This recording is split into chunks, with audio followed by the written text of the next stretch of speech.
Ruutaan kun bar inni Abiriishina jaallatetti Abiriishima kana fiidoo Abiriish kun maaluma si jaallataa siin ma xiqqeessu malee yooma garaa raakutetti Ruutaan kun Abiriishirraa dhugaa rabbi argitanii sidi kaleessa fiqir Ruutaan fiqir olii galanidhe arra hirmellaa dhiifama gaafachuu dhagge jilbeenfate kanaafiyyuu Abiriishtu si jaallataa ama Ruutaa amte kun yooma Abiriishiin dhiifte maal rakkoo qaba.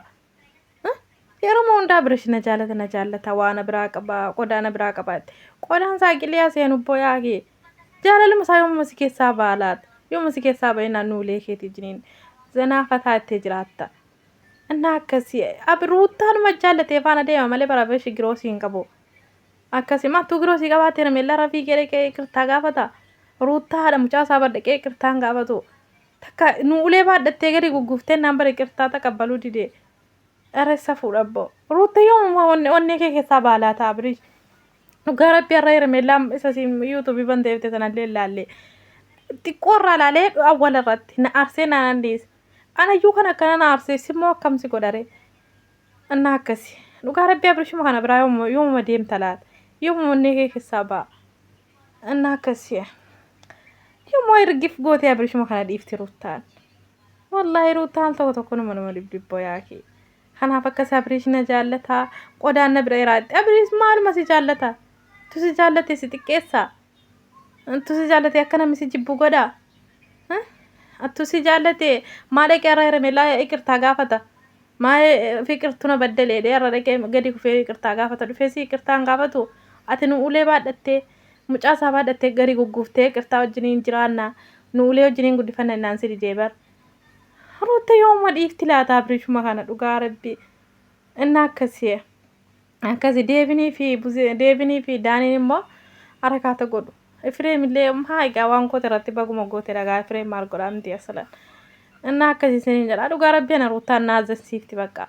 Namni guutuun isiidhuma jibba namni guutuun tonkoleedhaan isiidhaan beeku bara isiin gubattee jirti. Akka duriitti miti qannafteetti argitanuu. Innaa akkasii iddoo waggaa tokko ta'e Abiriish na jaallateetti Abiriish giroon masiituun qabu dhugaa rabbii ambaroo manni keessaa Ruutaatti agarsiise na dhibee bara.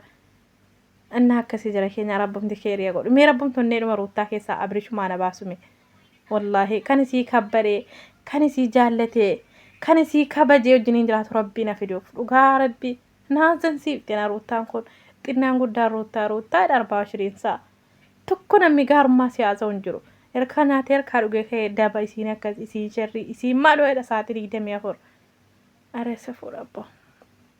Innaa akkasii callumetti nama ogguma tokko nu ulee dhuma sii fudhattee callumetti nama baddee nu ulee dhuma siitii jiniin yoo viidiyoo waraabdillee zanaattee mana sii keessatti na waraabdu. Akkas isaa immoo bara mana siin keessa teessu sana suuraa siin ilaaltu sana bara Ruutaatti abdii horaa. Akkasii ishee.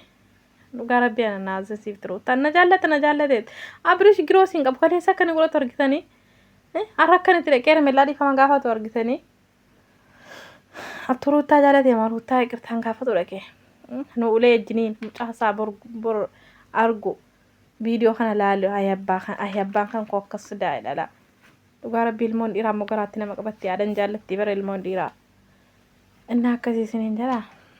Deebinii Puseen sittiyyuu deebinii fi daaniin sittiyyuu Ruutaan liyaasaan abduu gaasilan. Innaa akkasii rabbumtonnee dhuma Ruutaa keessaa Abiriishuma na baasu. Gaafuma Ruutaan hootii gaarii zanaafataattee nu ulee siitti jiniin jiraatti yooma argina laata. Ciqilciqilma Abiriish kana dhiiftee amma immoo bora hirmellaa wajjin ashaam gadaa'ee sirbaa dhufa Abiriish. Sobba hootittan jira baqadha laata. Nan gubanii ani hirmellaan Abiriish bara. Abdanatti qabsiisaniiru dhugaa rabbii. Akkas amma immoo bor Abiriish argitanii gizee lammaffaa wajjala ishee godhaara yuutuubii hirmellaan irratti dhufte sana.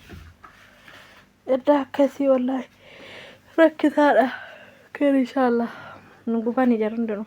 Akkasii amma bor hirmellaanii fi viidiyoo hojjedhaan immoo uummadhaa bara. Amma bor hirmellaanii fi Abiriish ashaam gadaa'ee sirbaa dhufu. Dhugaa rabbii hirmellaan taqabbalti qirtaa. Silaa gara kamiin Abiriishiin argadda daarti. Insoo dimana Abiriish irraa fagaattiitiin jabbiin kun. Innaa akkasii Ruutaan Abiriishuma yooma dhiifti laata yooma dhiifte harma nu galfachiifti laata Ruutaan. Abiriishumaan ergif gootee ilma dhiifte. Nu ulee ilma wajjiniin zanaafataatti yooma jiraatti laata dhugaa rabbii naazansiifte ana Ruutaan.